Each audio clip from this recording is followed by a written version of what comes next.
We invite our gong 3 times.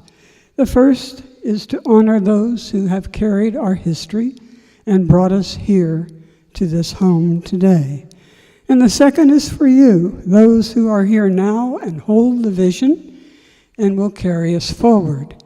And the third time is for those who are to come, who will take the dream and continue to carry it on. So good morning. I'm Lillian Fifield and your service leader for today. It's good to be in here. We had a little excitement, if you hadn't heard. We were locked out.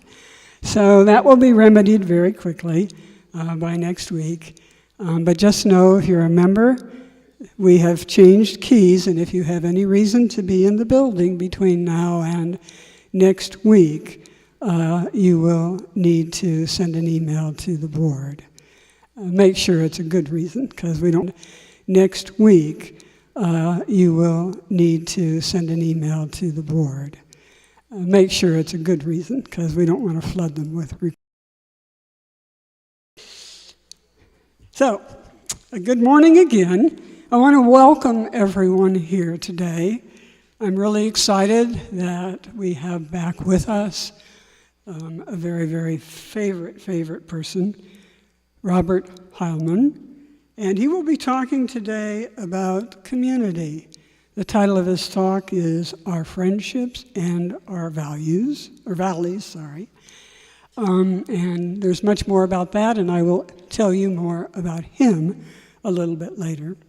But what I want to do first is I just want to welcome you. And we especially welcome those who are visiting for the first time, and I see a few of you out there.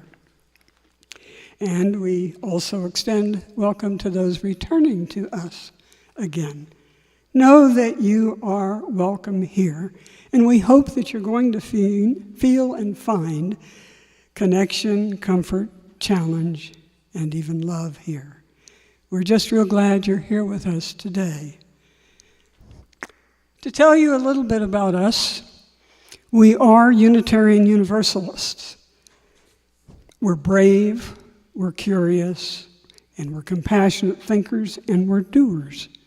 We have radical roots and a history as self-motivated spiritual people.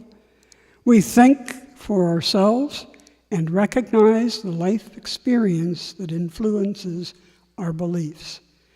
To join us is to know us. We are also people of many beliefs and backgrounds. Think about your own. We are people who are very, very diverse. You will find here Buddhists, Christians, Hindus, humanists, Jewish, Muslim, pagan, atheist, agnostics, believers in God, and more. Although we're diverse in faith, ethnicity, history, gender, sexuality, and spirituality, we are aligned in our desire to make a difference for good. We have a track record of standing on the side of love, justice, and peace. So we welcome you to all of that. Your whole self, your truths, your doubts, your worries, your hopes. And we hope that you continue to join us on an extraordinary adventure, an adventure of faith. Please stay after the services. There will be coffee, tea, and I think I saw someone bringing in some goodies. So after the service, please stay so that we can get to know you a little better. We give thanks to our media tech, Jake Tranter, to our church administrator, Genevieve Gonzalez, to our greeters, today I believe is John, and to the Sunday services team who keeps us new and fresh and honest. Each service here begins with the collection of fish, or food, I should say. Let's try that one again. That would be an interesting basket to pass, wouldn't it? For those of you who are new to us, we collect food and money for the Fish Food Pantry. And we're coming around with baskets, and we hope that you're able to contribute food or money to help those who are in need. We have been doing this for many years in Roseburg, and we do it with compassion for those we know are in need because they're hungry, ill, or without shelter in our town. Our church donation comes later.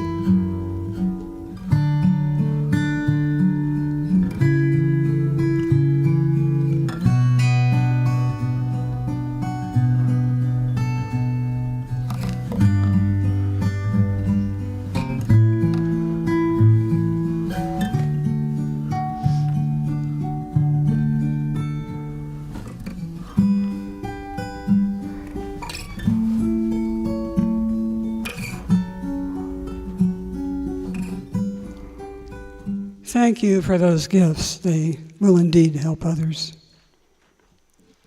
And also, we welcome our live streaming audience. I believe they are joining us now as we speak.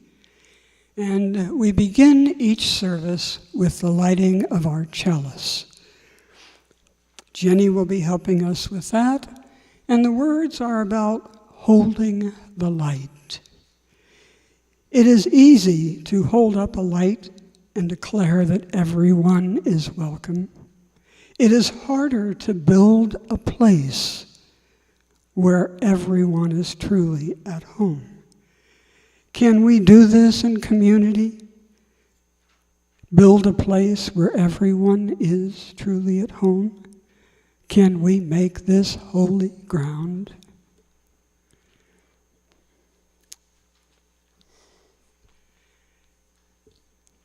We have some opening words for today, too. and they're entitled, Can We Meet on Holy Ground? We meet on holy ground,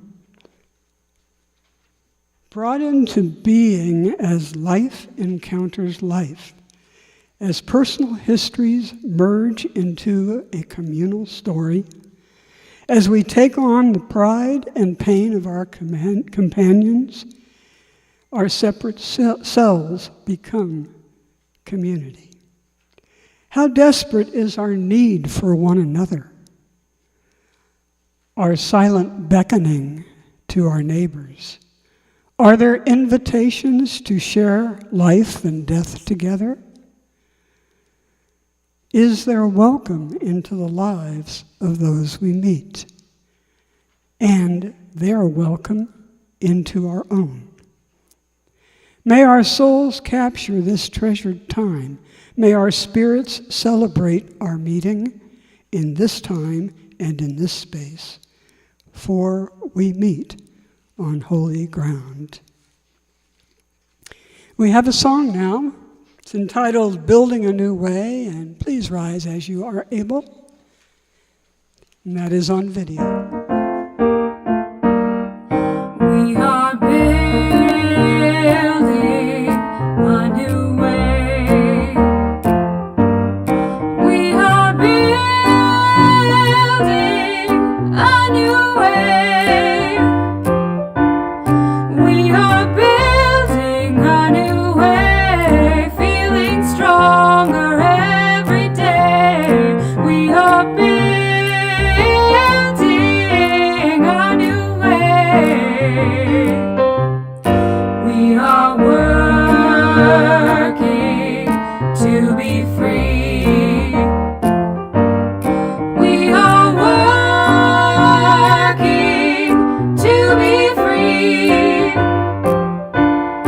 We are working to be free. Hate and greed and jealousy. We are working to be free. We can feed our every need. We can feed our every need. We can feed our every need. Start with love, that is the seed. We can feed our every need. Peace and freedom is our cry. Is our cry. Peace and freedom is our cry. Is our cry. Peace and freedom is our cry. Without these, the world will die. Peace and freedom is our cry.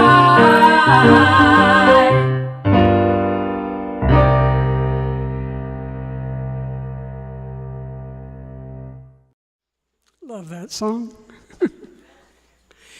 What happens next in our service is entitled The Circle of Life, and that is the opportunity for sharing joys and concerns and lighting a candle. We'll now take time to do that, and if you have a joy or concern that you would like to share, we do ask that you give us your name and please be brief, and I'd like you to form a line, if you would, in this direction across the front. I'll give you a microphone. If you choose to use it, please identify yourself. If you choose not, just pass it on by.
We are supported in our church home by the voluntary generosity of all who join with us. So there are some baskets that are going to come around. And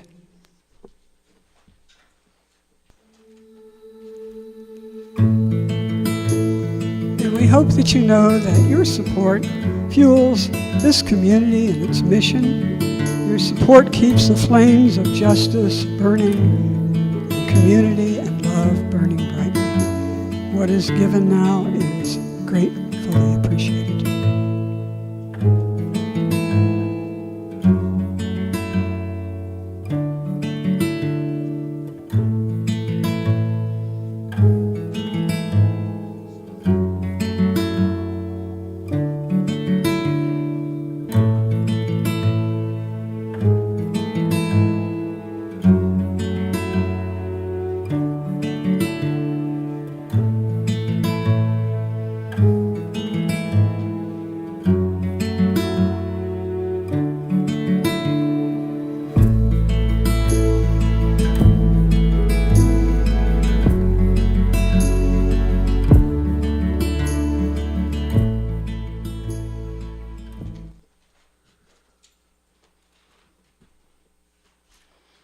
For the gifts we have received, may we be truly grateful and know that we are committed to using those gifts in the very best way.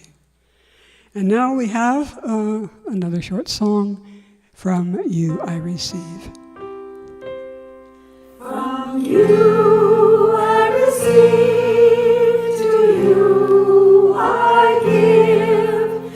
Together we share, and from this we live. From you I receive, to you I give. Together we share, and from this we live.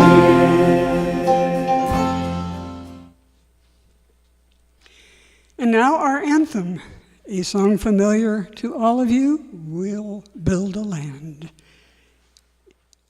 It is on. We'll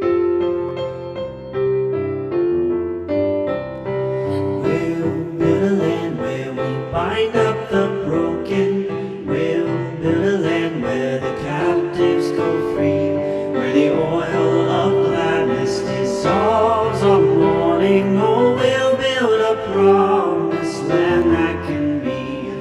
Come, build a land with sisters and brothers, anointed by love, may then create peace, where justice shall roll down like waters, and peace like an ever-flowing stream. We'll build a land where we bring the good tidings to all the afflicted and all those who mourn, and we'll give them gardens instead of ashes. Oh, we'll build a land where peace is born. Come, build a land where sisters and brothers, anointed by love, may then create peace, where justice shall roll down like waters, and peace like an ever-flowing stream.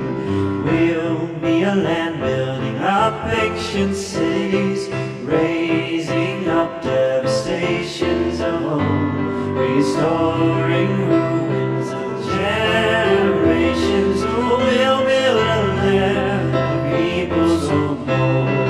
Come, build a land where sisters and brothers, anointed by God, may then create peace, where justice shall roll down like waters, and peace like an ever-flowing stream. Come, build a land where the mantles of praises resound from spirits, most saints and most weak, where like ghosts of righteousness stand a people. Oh, come build a land, my people we seek. Come, build a land where sisters and brothers, anointed by God, may then create peace, where justice shall roll down like waters, and peace like an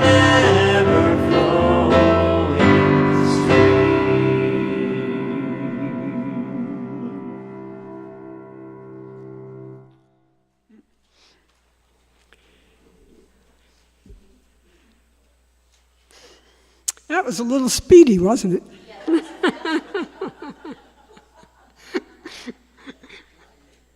I chose that particular version, forgetting it was speedy, but because it leads so well into the topic of our sermon for today. And our sermon, of course, is by Robert Heilman. And I want to tell you just a little bit about him before he joins us.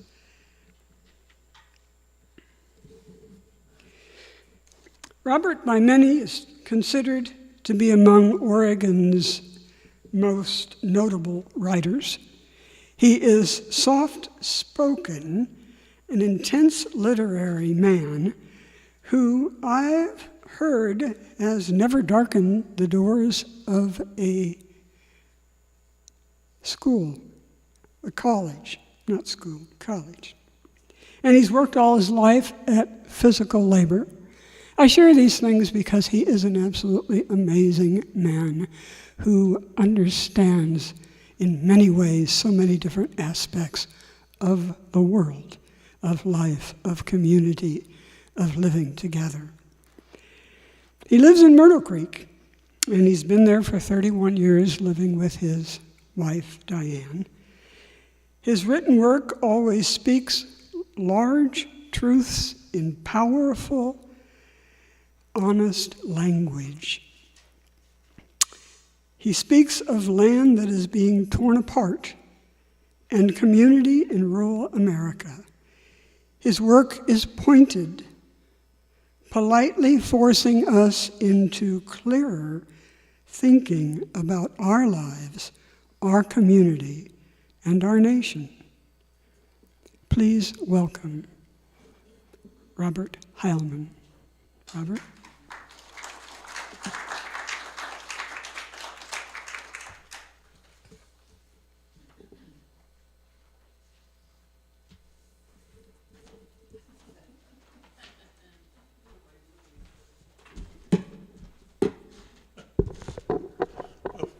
Thank you, Lily. Oh, Bert near. Okay. Yeah. I didn't know what a nice guy I was until I showed up. I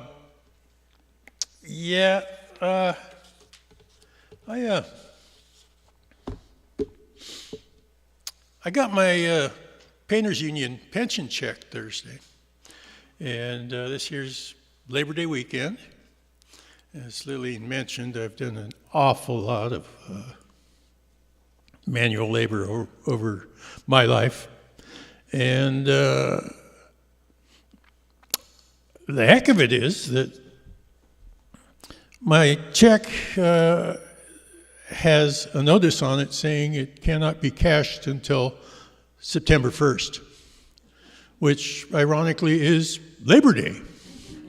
So the fruits of my labor will be denied to me until the 2nd of September. But that's okay with me. I think the gals at the bank need a day off too. And so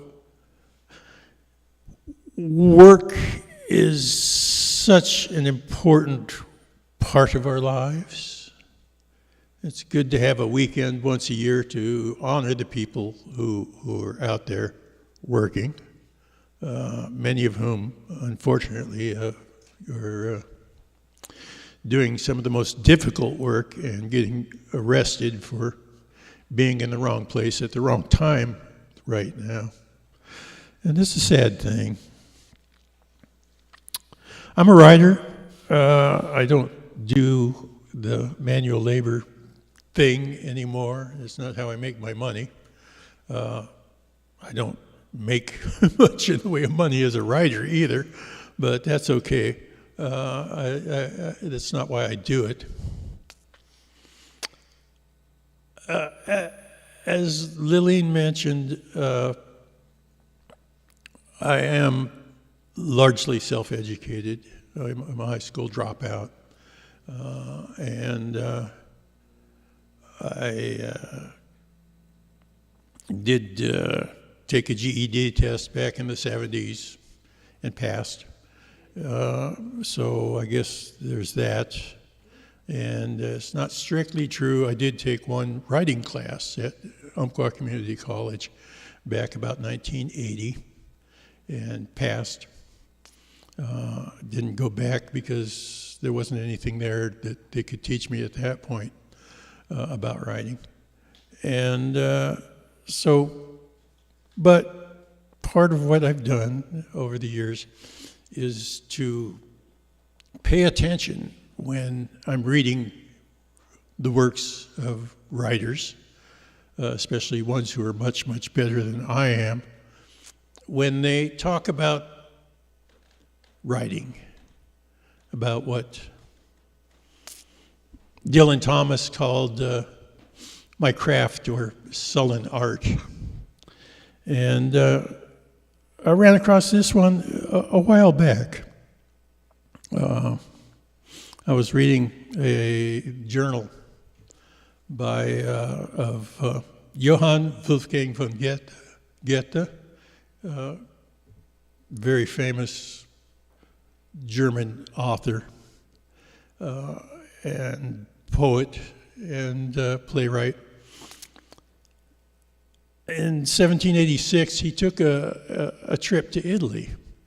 They had tourists back then, and he was one of them. He took off from Carlsbad in southwestern Germany up through Bavaria and up over the Tyrolean Alps through the Brenner Pass down to Verona, Italy. After Verona, he went to Venice, which was famous back in those days too, and a big tourist destination. While he was there, he heard about something that it was a custom. There's a barrier island holding the sea back from the lagoon part of Venice. It's called the Lido, and it's really just a sand spit, basically, 6-7 miles long. Doesn't rise any higher than maybe 10 feet above sea level at any point. But he had heard that late in the day, every day, the women of the island would go out and stand on the shore and sing out to sea, facing out to sea. And after a while, the men, their fishermen, would be coming home, and they would start singing back. And that's how they knew that their men were coming. This Goethe was very struck by this. He noted in his travel journal, "It is the cry of some lonely human being sent out into the wide world till it reaches the ears of another lonely human being who is moved to answer it." I've come back to that thought many times over the years. It's really what I do when I'm writing. I perform what John Steinbeck called the loneliest job around. I'm sure he never worked as a night watchman, but it's a bit overblown, but it is lonesome. You sit there alone in a room, confronted by a blank screen in my place, or a blank piece of paper, and you try to create something out of nothing. And when you send it out into the world, you have no idea how it's going to affect anybody, or if it even will most of the time. But once in a while, that lonely cry reaches someone, and you hear back. Once in a while, you realize that what you've done makes a difference among your neighbors, among your readers. And that's a wonderful thing. It's a good kind of work, a useful work, an important work. One of the great blessings of my work is that it has made me so many acquaintances and so many friends over the years. People that I would never have met otherwise. Many of them are sitting right here today, many of you. And that's a wonderful thing. It really is, and it is truly, truly a blessing. Years ago, I was sitting at a booth table thing at the Spring Fair in Douglas County there at the fairgrounds, promoting the libraries of Douglas County, trying to save them from being closed, shut down. This dragged on for many years. But I believe this time, the time I'm talking about was in 2011. And we had just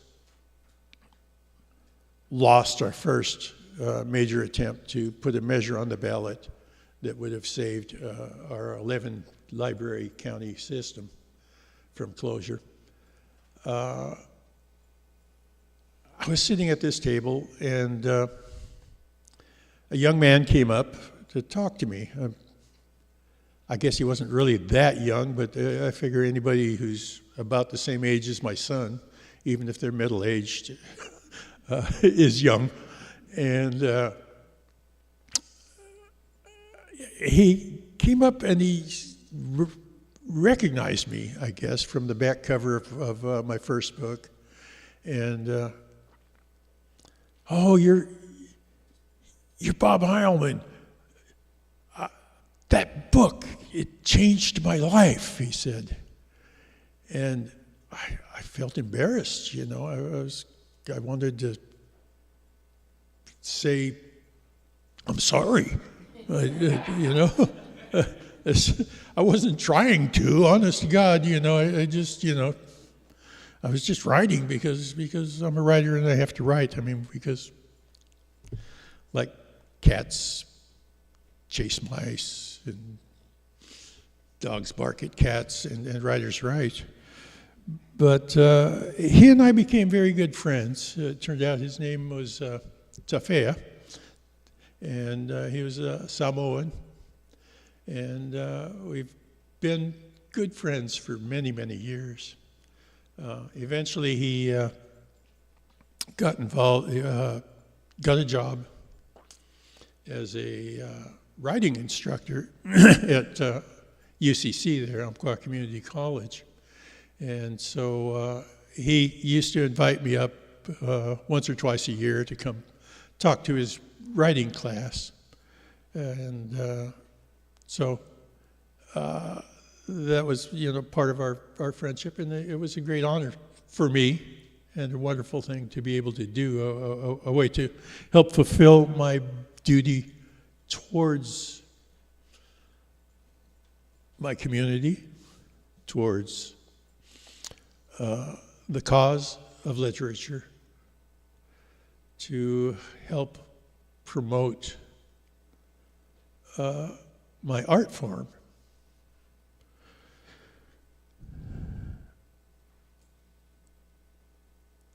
Another time, this was 2017 actually, it was after, well, maybe it was 2018, come to think of it, must have been. I got a phone call from a reporter at the Oregonian who wanted to come talk to me, wanted to do an interview. He was working on a story about the closure of the library system, which I had worked on for so many years with the Save Our Libraries Political Action Committee, as a volunteer with Myrtle Creek Library, as a member of the Douglas County Library Foundation Board. And So he showed up with a photographer, Beth Nakamura, and we sat at the bakery there in Myrtle Creek talking. He had read over Story Zero, and he told me that that was one of the reasons he wanted to talk to me. Again, here's, I didn't know what the heck, but he had read it, and he took an interest, not just in me as a source, but as somebody he really wanted to talk to. During the conversation, we got to talking about this place, our beloved Umpqua valleys here. And Beth, the photojournalist, was telling me how she had come here right after the UCC shooting in 2015 as part of this story. It was 10 years ago, 2015, it's 2025 now. October 4th, if I remember right, 8 people were murdered there in Snyder Hall. And she said that she was remarked about how tight the connections were here. That, you've heard of the famous 6 degrees of separation theory, that you and anybody else in the world, there's only 6 different connections that could be made that because you know somebody who knows somebody who knows somebody who's related to somebody who, etc. And she was surprised that around here it's more like 1 or 2 most of the time. I told her that, yes, in fact, the teacher who was murdered, Larry Levine, had asked me to come and speak to his class. Back in 2011, I had just written a piece for Oregon Quarterly Magazine about the Hodads tree planting co-op, and he wanted me to come and talk to his class about that.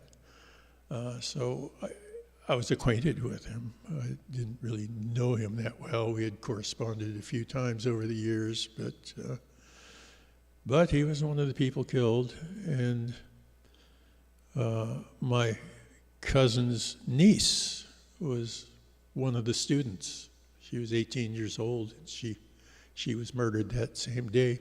8 people. It was and remains the worst school shooting in Oregon history.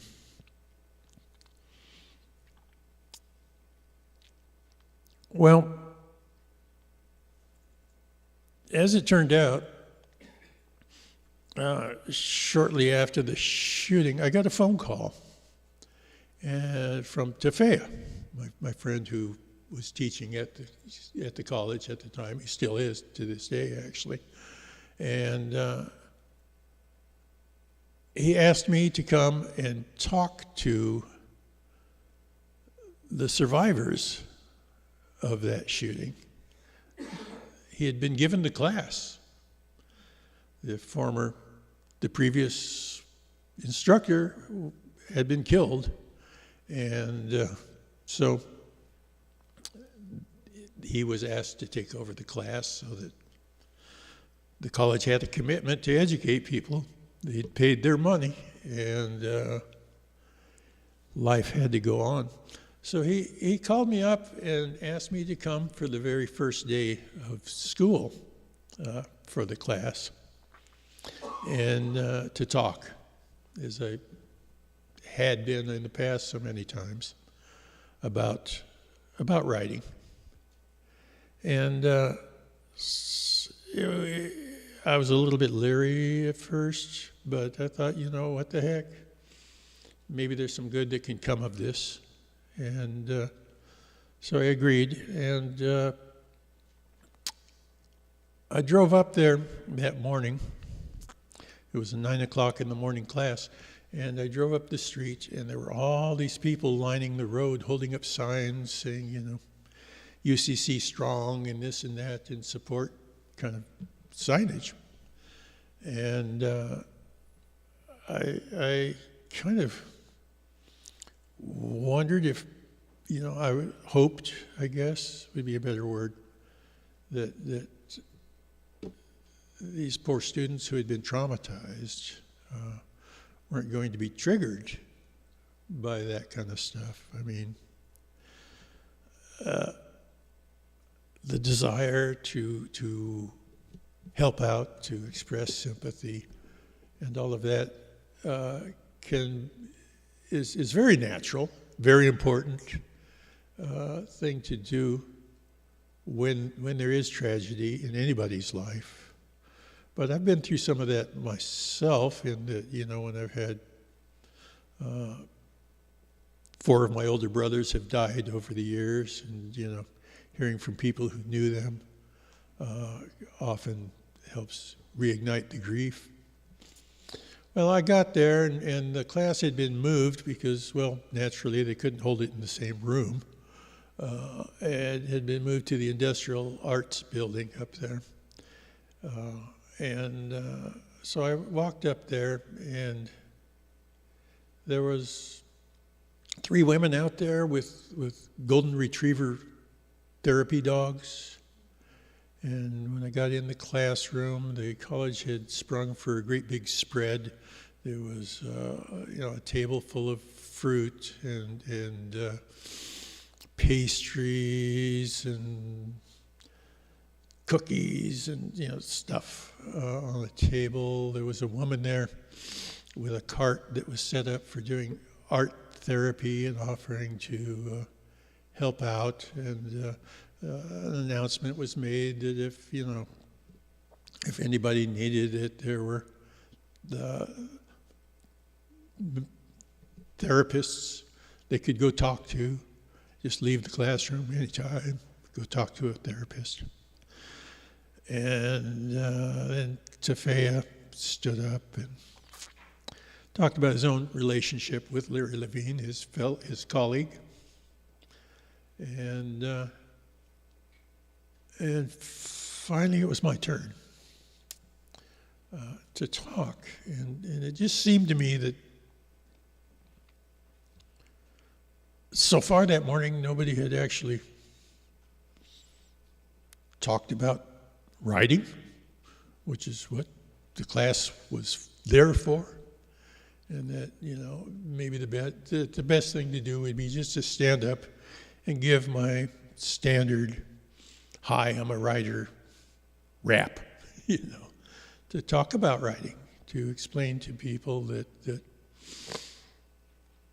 those squiggly lines that you see aren't actually words, that your vocabulary is a function of your vocal cords, your voice.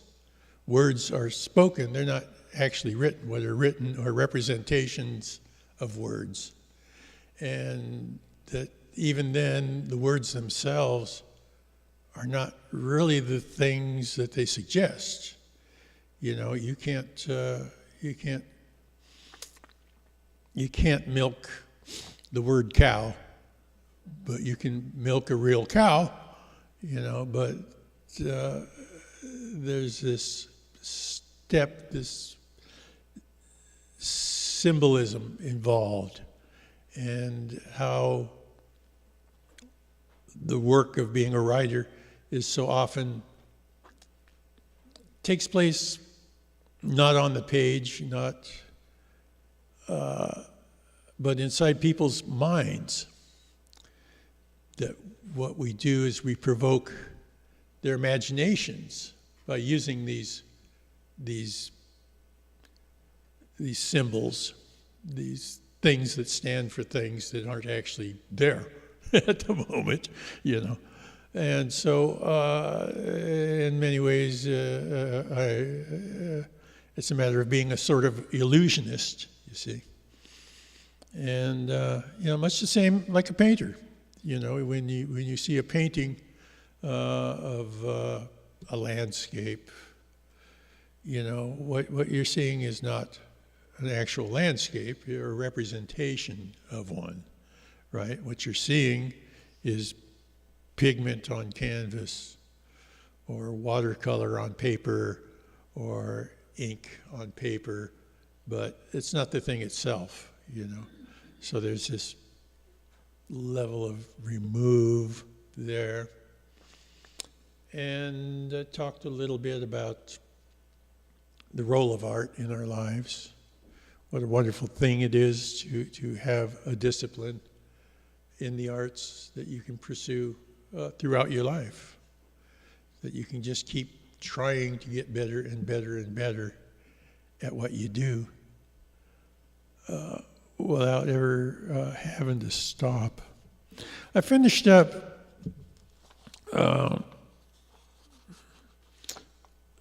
doing a couple short readings from one of my favorite authors, a Frenchman by the name of Jean Giono. He was born in 1895.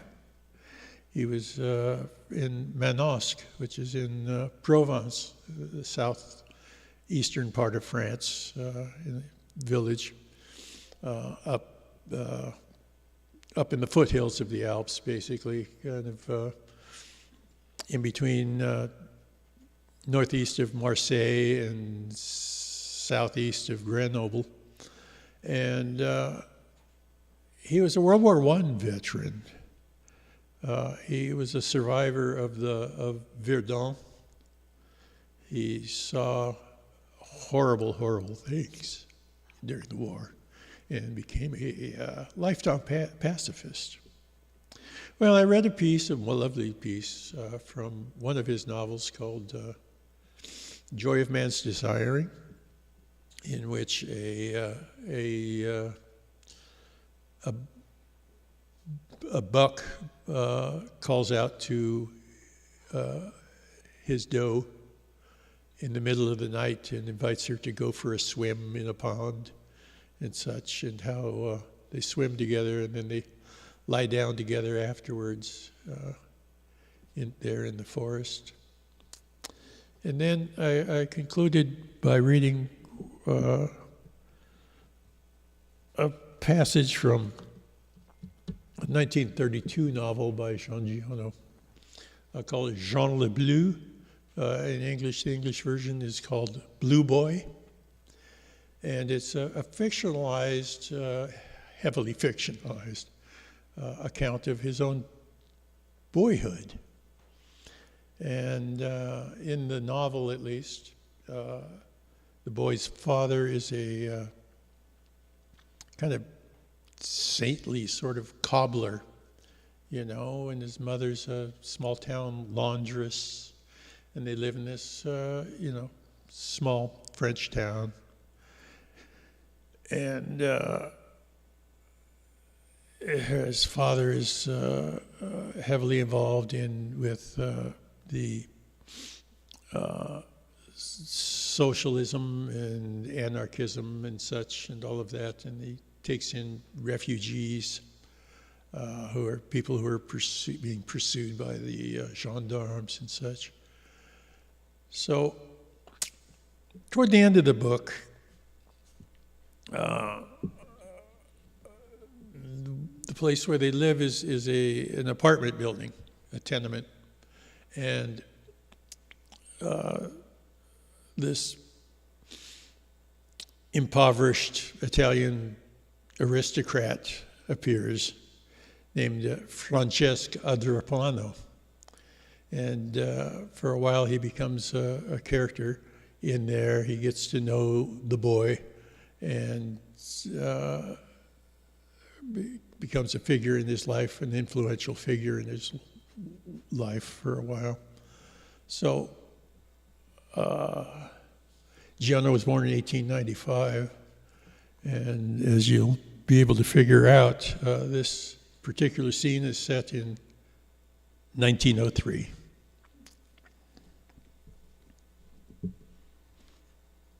Francesco Adriano gave me a poem. I met my father on the stairs. He had a newspaper in his hand. "Have you seen?" he said. "Have you seen? The American has flown." "What do you mean, flown?" "Up in the air." He spread his arms and began to wave them like wings. 50 meters, he said. Downstairs, the wife of the pork butcher had bought a new machine. It was wound with a key. You put a wax cylinder on it, and it played "You Who Know the Hussars of the Guard." She was down there playing it. "You hear?" he said to me. "That, and then to fly like birds. And then the magic lantern. Just wait. You are young. You will see." We were on the landing. Adrapano came to his door. "What is it, Pierre-Jean?" My father held out the newspaper. "The American has flown." Yes, he said. "Doesn't that interest you?" "No, not at all." "But it's something, all the same." "No," said Adrapano. "It isn't anything. Let's get it straight. It isn't anything because it will change nothing."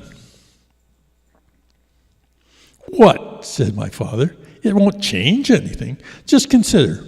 I'm not saying that 50 meters is the end of the world, nor of the event either, but it is enormous for today. Tomorrow it will be 50 kilometers. Then, who knows?" I know," said Adrapano. "What do you know?" "I know that it will surely be 50 kilometers, and perhaps even 500 or 5,000 kilometers." "Oh, 5,000, said my father. "Yes, 5,000, 50,000 if you like. They can go to the moon. It won't change anything." "Do you think so?" said my father. "Why?" "Because the whole happiness of man is in the little valleys." Against the wall beside us was a swallow's nest, and the mothers were coming to feed their babies. "Yes," said Adrapano. "Let's sit down on the stairs, Pierre-Jean. You have a moment. There is one thing that is the great tragedy of life." "Sit down, son," said my father. "Yes, of life. And it is that we are only in halves. From the time we began to build houses and cities, since we invented the wheel, we have not advanced one step toward happiness. We have always been in halves. As long as we invent and progress in mechanical things and not in love, we shall not achieve happiness." "Go on," said my father. "I am listening." And he filled his pipe. "You understand, I care nothing about your flying machine if half my heart is bleeding, because it lacks the other half, the one without which it will never be one of the fine fruits of the earth. Do you see what I mean?" "I see. All those magic carpets, they will bring carpets of sorrows and terrible things, as long as you expect sensitivity and love of them. Don't let this boy have too much hope, unless you are training him for a business career." My father began to laugh. "Yes, I am training him for business. All business in the plural." Adrapano gently patted my father's knee with the palm of his hand. "Cobbler after my own heart," he said. "I know that you are as strong as I in that. Not stronger, but as strong. That is why you disturbed me just now with your newspaper. You know where things ought to be invented? In the call, in the voice, in the sound that comes from the heart. I've been in the Tyrol and in the Aosta Valley. Every time there is a moon, the deer come out of the forest. They stand at the grassy edge, they lift their heads, and they call. From my bedroom, I could see them, all white in the distance. Once, I had gone from the village of San Cerreto, and as I was passing through the woods, I also heard the roe calling softly. I have lived in Fiesole on the hill. Do you know a lizard's voice? It sounds like when you run your nail over the ribs of corduroy trousers. And the mole crickets at night, and the birds, and all. Everything seeks its like.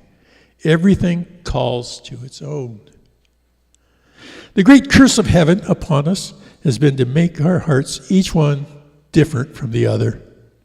One for each one of us. Once divided in two, it is necessary to find your identical half.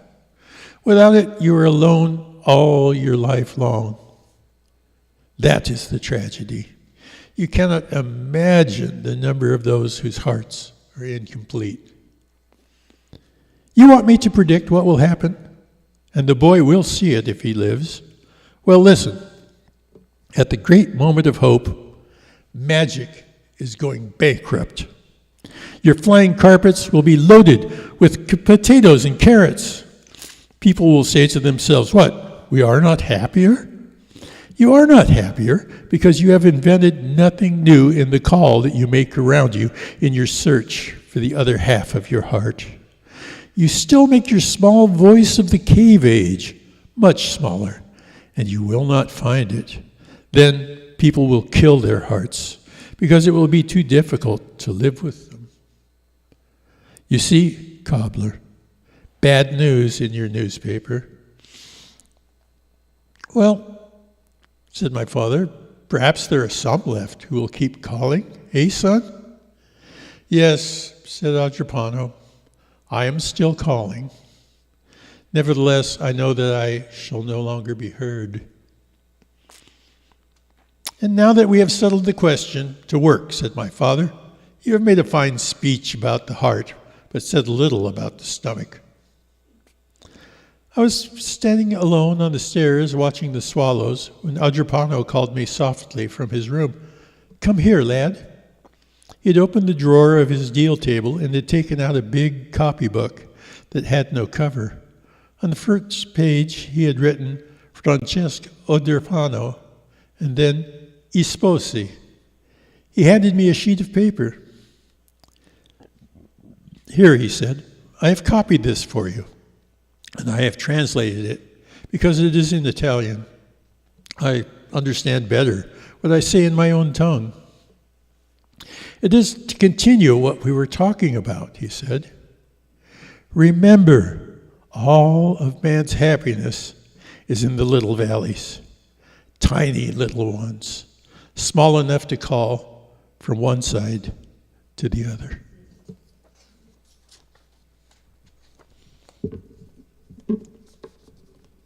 Well, I guess that's about all I got to say about that.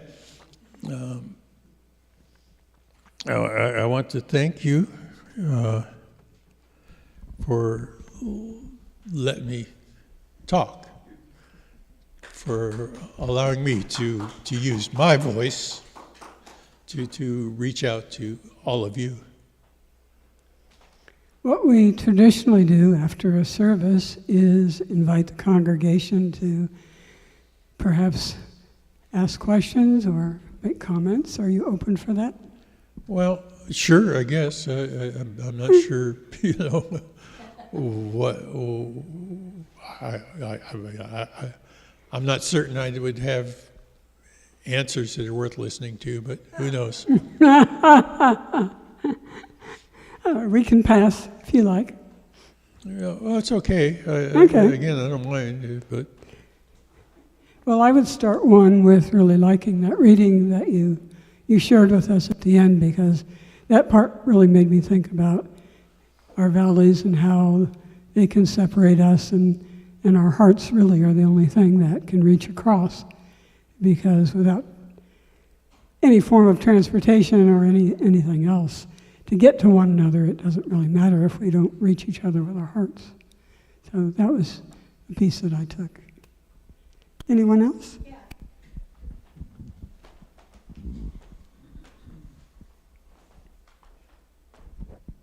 Thank you. Thank you, Bob. You know, as usual, you rambled through the process of thinking and feeling to a point where we could really come together with that understanding. Thank you. But I want to say, I want to say that today we have this new invention that's supposed to take care of everything: our brain, our heart, our lonesomeness, our divided self, and that is artificial intelligence.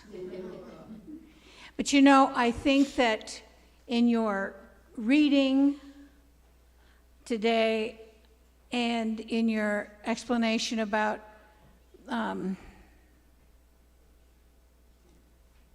reaching therapy through the sullen art or craft of writing and coming together with people to heal, there really isn't going to be anything that's going to replace human to human. That's my thinking.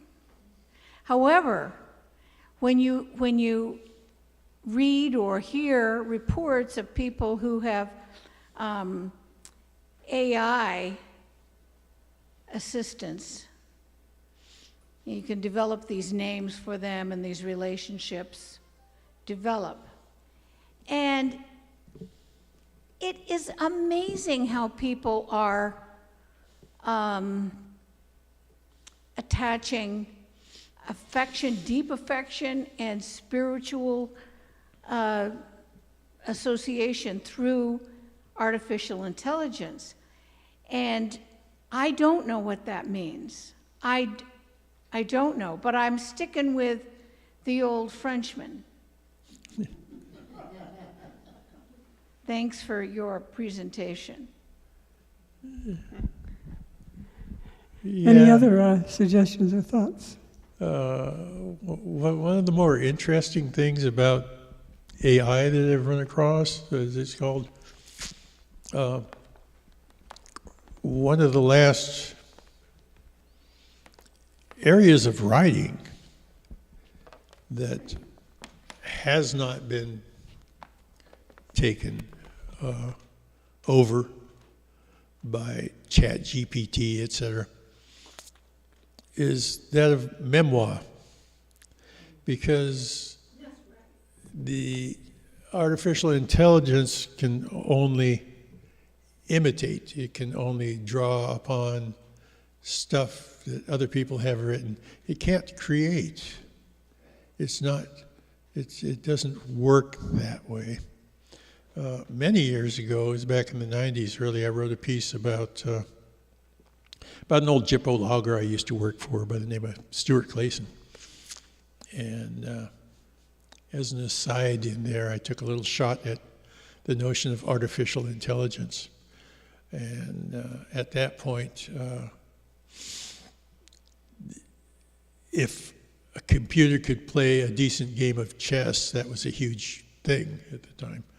That was considered this amazing development and all of that. But I challenged that by saying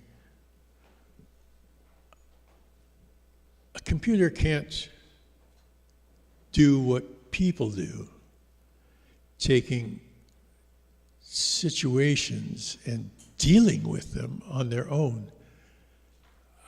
There is no computer that's ever survived puberty. There's no computer that has ever been through a divorce. These things, the things that are uniquely human, cannot be substituted by random strings of digits. It just doesn't work that way. And Perhaps, Bob, we could just leave artificial intelligence right there. It just doesn't work that way. yeah, well, it doesn't. It just doesn't work that way. It's plenty artificial. It's not terribly intelligent. Thank you so much for your insights. Appreciate Sure. that. And thank you for coming. Yeah. And we have a song now. Jake? You'll all like this one. When our heart's in a holy place, I think it is.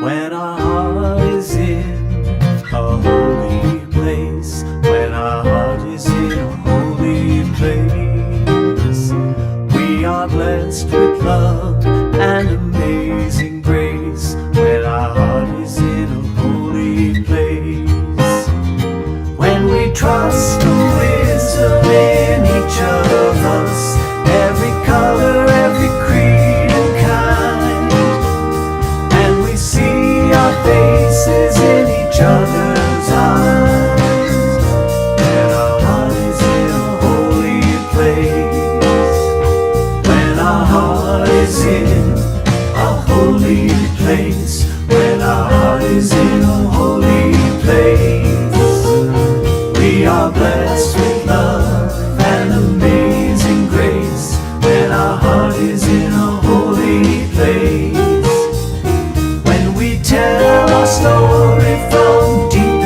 inside, and we listen with a loving mind, and we hear our voices in each other's words, then our heart is in a holy place.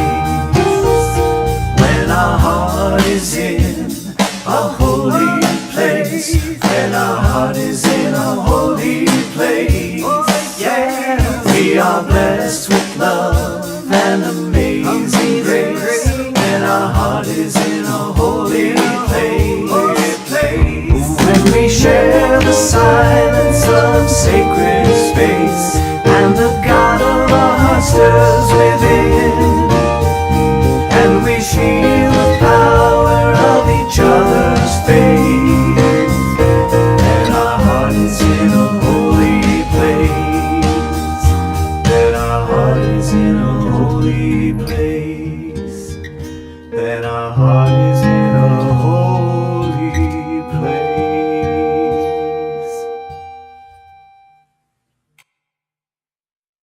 We have some closing words and are extinguishing our chalice now. Our closing words are about here and beyond these walls. As we extinguish this chalice, may the warmth, the light remain. Let us carry forward the strength of this community, the courage to speak truth, the hope that transformation is possible. In each breath we take, may we remember that the work of love, justice, and healing is ours to continue, both here and beyond these walls. Go in peace with the light of this gathering to illuminate your way. Following our extinguishing, we ask that you join in circle to sing Go Lift It Up